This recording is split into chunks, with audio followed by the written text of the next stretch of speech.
Senator, thank you for taking a few minutes. And why we wanted to talk to you most especially is because you've actually been in Europe for a handful of days as all of this has been unfolding, rhetorically at least, between here and Washington. Let's start with what you heard in Denmark from leaders there and what your message to them is as the president continues to make these threats. So I led a bipartisan delegation from the Senate and the House, 10 members, to Denmark. We spent 2 days with the Prime Minister, Defense Minister, Foreign Minister, leaders of Parliament from Denmark and Greenland, business leaders, think tank leaders, and we listened, tried to bring the temperature down.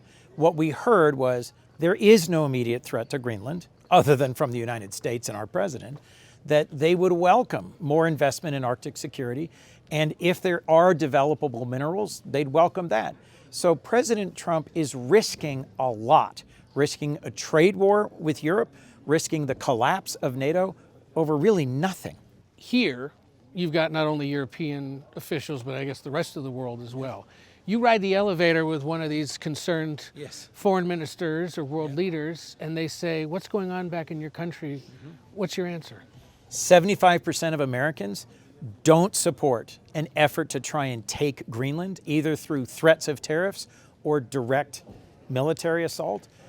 They say, this makes absolutely no sense. It's unthinkable. And I say, important that you start thinking about it, because our president has been amping up the rhetoric and is tightening the screws. This risks blowing up NATO, dividing us from some of our critical allies, and ignoring the will of the American people. So your warning to the rest of the world is take what he's saying seriously. Maybe not literally, but seriously. And more broadly than Greenland, there's this Gaza Board of Peace. There's the sort of back and forth on Ukraine. There's what he did in Venezuela. There's a host of issues facing all of these leaders over here that are left scratching their heads wondering, what are we to make of it? Especially because it changes, it seems, day to day. I met with several senior European leaders over the last 2 days here. They really hoped that this would be focused on Ukraine, on finding a path towards supporting Ukraine to achieve a just peace with Russia, and on the end of the US-EU trade spat over the last year. Instead, the topic is changing by day. Is it the strike on Venezuela, the threats against Iran, threats against Cuba and Colombia, adventurism with regards to Denmark and Greenland? Trump has taken Europe on a dizzying ride, and it's making all of them trust us less as a security partner and an economic partner, and we should pay attention to that. And in these private conversations with these leaders, to the extent you can describe it, where do they think their relationship with the United States goes from here? It depends on what President Trump says here tomorrow and what he does. The markets are already down sharply, the market futures. There were 10,000 Danes demonstrating against the United States in Copenhagen, the largest demonstration in the history of Greenland and Nuuk. They are expressing in their public and in their markets, the Europeans are expressing alarm and concern. And if President Trump finds an off-ramp and de-escalates this, we can get back to the focus on our shared interests and on confronting the challenges of Russia and China. If he doesn't, we're in for a hard ride. Well, we keep hearing this, the relationships are irreparably broken, or we may be on the verge of it breaking apart. Have we reached a point of no return? Are we still at a point where we could go back to the way it was? I don't think we've reached a point of no return, but we are close to going over the edge.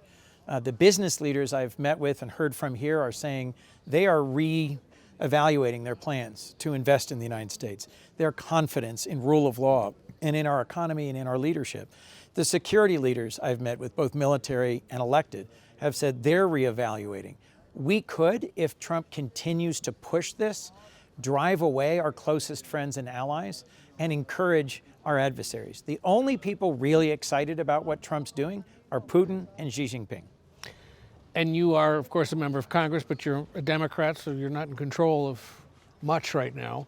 You did travel, though, with a handful of Republicans. Yes. Is there any conversation about what Congress can be doing to, if not put a check on him, at least slow it down? Yes.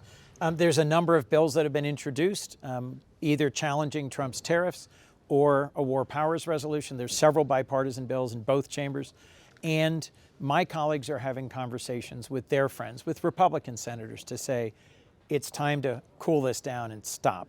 threats against Europe, against NATO, are not in our national.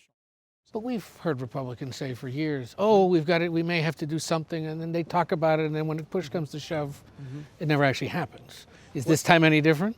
What's different this time from the first Trump administration is the folks all around him who slowed some of his impulses, who urged him to think twice and not charge ahead, they're not there. The folks in his inner circle are encouraging this. Right. And there are members of the Senate who are supporting this.